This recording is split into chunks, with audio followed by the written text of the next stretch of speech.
the systems and alliances that prevented conflict and tilted the world toward freedom since World War II.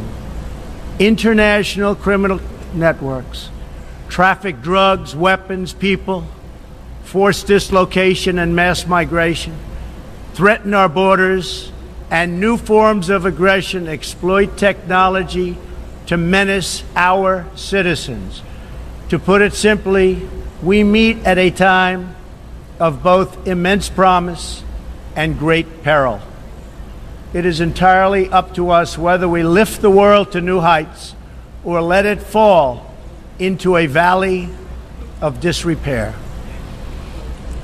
We have it in our power, should we so choose, to lift millions from poverty, to help our citizens realize their dreams, and to ensure that new generations of children are raised free from violence, hatred, and fear.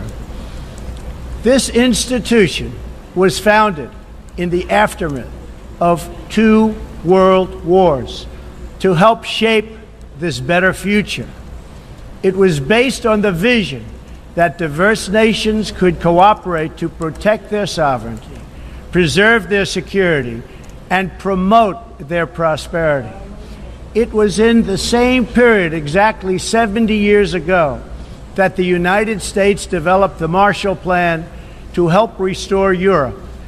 Those 3 beautiful pillars, they're pillars of peace, sovereignty, security, and prosperity. The Marshall Plan was built on the noble idea that the whole world is safer when nations are strong, independent, and free.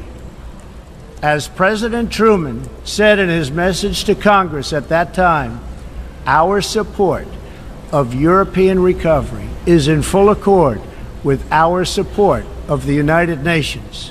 The success of the United Nations depends upon the independent strength of its members.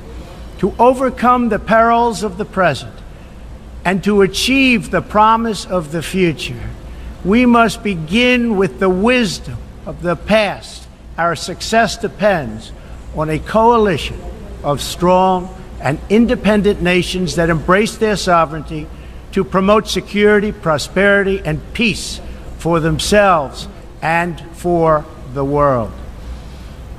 We do not expect diverse countries to share the same cultures, traditions, or even systems of government, but we do expect all nations to uphold these 2 core sovereign duties: to respect the interests of their own people and the rights of every other sovereign nation.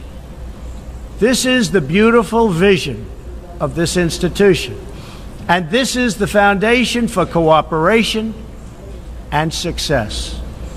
Strong sovereign nations let diverse countries with different values, different cultures, and different dreams not just coexist, but work side by side on the basis of mutual respect.